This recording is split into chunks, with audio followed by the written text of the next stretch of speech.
Okay, family, good morning. It's Tasha, Mom Bear Prepping. You already know what time it is. Get your drink, pull up. I'm in a different location, but I've got my cup, you guys. Get your cup, pull up, and let's talk about it. So as you can see, I'm in what is gonna be part of my studio. As you can see, I've got paint, tape still. Nothing is set up behind me. Nothing is ready to go. I keep saying I'm gonna do it, but just to be honest, there's so many things to do, and it's just not priority, you guys.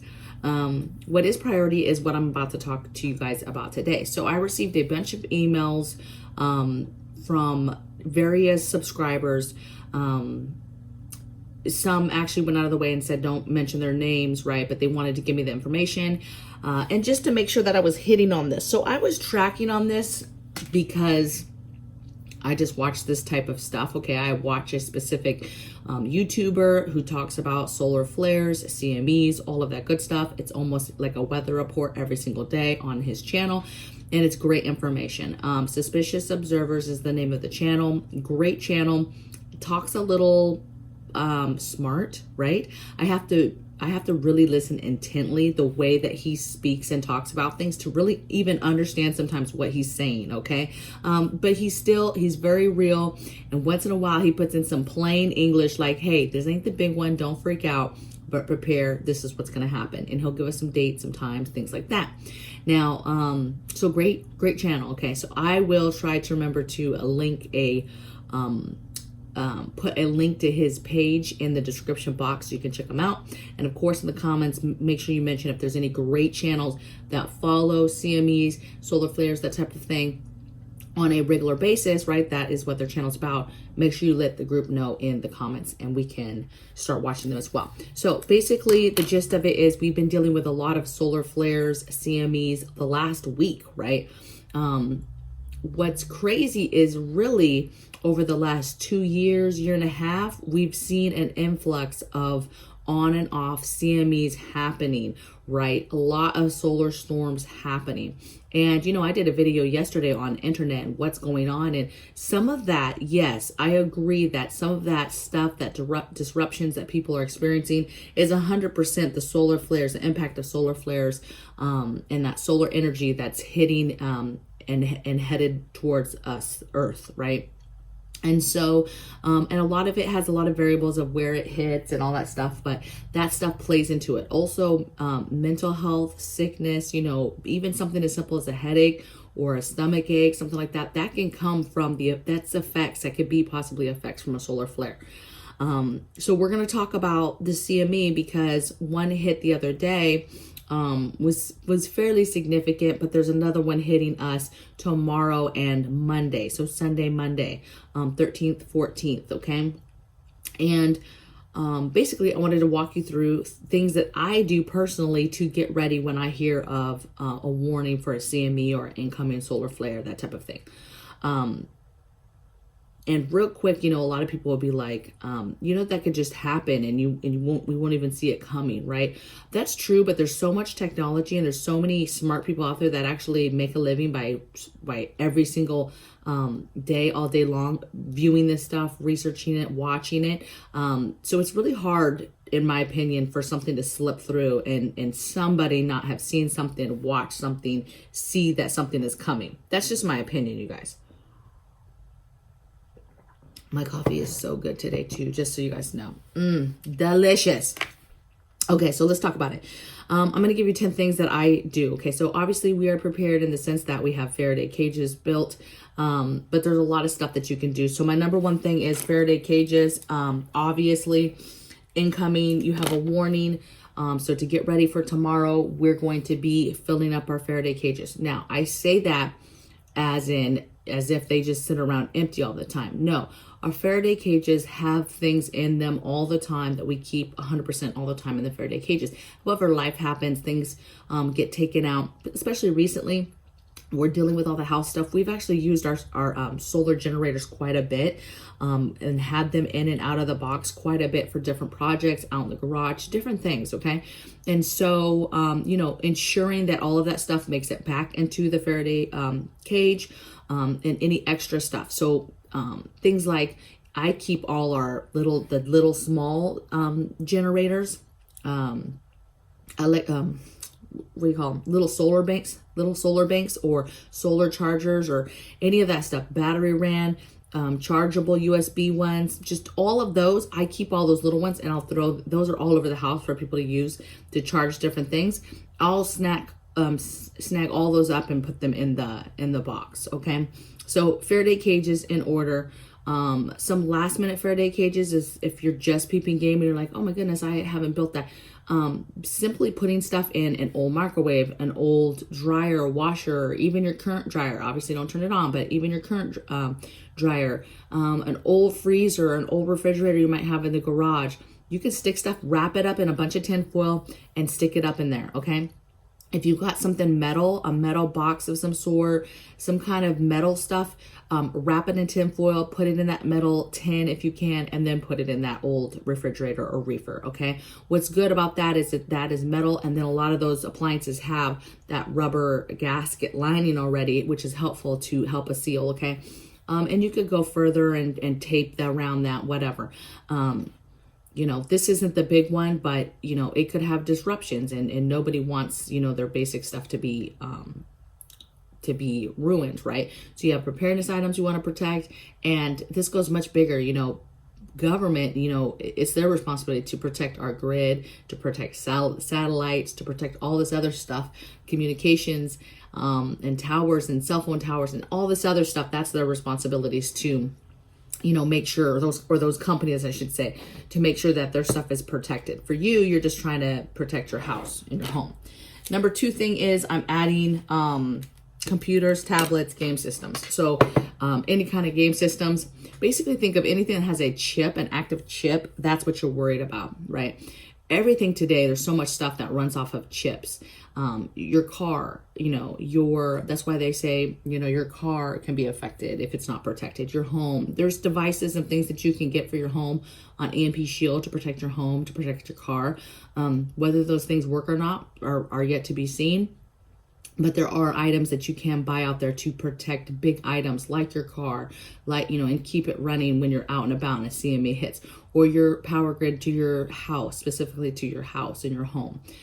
So there's some stuff you can get, but I'm usually adding any computers that we're not using, right? If you have extra computers or extra laptops, extra tablets, for the night, we'll put the kids' tablets, we'll put that stuff in the box for the night if we know something's coming. Game systems, if we know something's coming, throw that in the box, okay? Number 3 thing I have is don't drive, don't go out. So again, I just mentioned that your vehicle has chips in it. And so what you don't want to do is be out and about driving, CME hits hard enough, close enough to Earth where in your location of where you live on Earth, and all of a sudden now your car just completely stops working and you're trying to drive from somewhere, okay? So I just make it kind of a rule of thumb. I treat this kind of like preparing for a storm. You know, you're getting the things, you're getting ready to batten down the hatches, and you're not like out and about on the streets, on the roads. And it's the same idea. I'm not out getting a bunch of stuff because I don't want to get stuck, okay? Number 4 thing is almost like this, but it's don't travel, especially like planes is what I'm talking about. No long distance traveling from home. Definitely no planes, no train. That's just nothing. I'm not traveling in general, and I'm definitely not getting on a plane. I'm just not doing it, okay? I'm going out of my way to not be traveling during those days.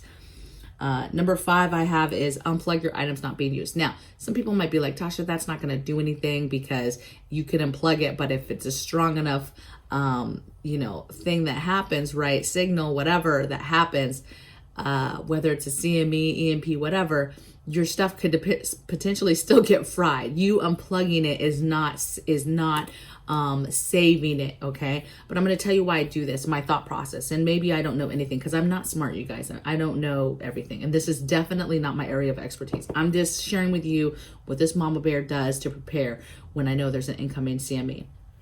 But I unplug because I think of, there's disruptions on all different types of levels, right? And something as simple as having something plugged in on the grid that we know could be affected could be the difference of saving that item. Now, some people might say, oh, well, you have surge protectors, you have things to save. And if it's big enough, the surge protector should save it if it's plugged in. Listen, this is just my thought process. It's just one little step that I do. If I know it's coming, it's time for bed, whatever, we're unplugging everything. We're putting what we can fit in the Faraday cages, in the boxes. But outside of that, I'm essentially just unplugging stuff so that I personally take it off the grid. However, I do understand that if something is big enough, it won't matter. It's going to get fried regardless if it's a strong enough CME. I understand that. Okay. Number 6 thing I do is I do a check of my grid down blackout preps, right? I kind of just think about, okay, this definitely has potential to, and really this is the number one thing you need to prepare for is just blackout grid down. This has the potential to do that, to take out your power at a minimum. So putting eyes on stuff, just understanding and remembering, okay, that's where my alternate cooking source is.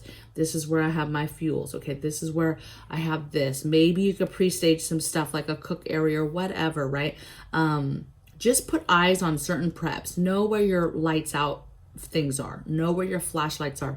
Get your extra batteries if you haven't gotten your extra batteries, right? Get your lanterns, all the fuels for that. Just put eyes on stuff and know. Maybe you go ahead and stage. Our house is staged all the time, but maybe you're the type that has it in a box and you pull that out and you could stage and get ready. Again, it's like getting ready for a regular storm. I would be getting out my lanterns and staging stuff and having it ready, whether that's candles, lanterns, whatever, okay?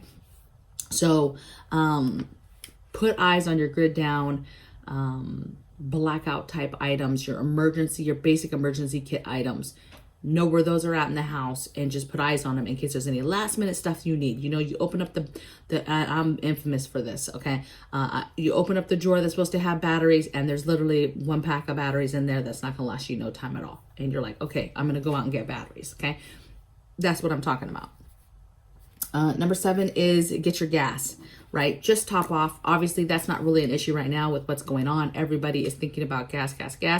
Everybody is probably, if they can, budget-wise and money-wise, they're getting gas now. They're filling up gas now because they know that every day that goes by, things get worse and worse. Okay, so you have people who are filling up. You have people that are holding gas.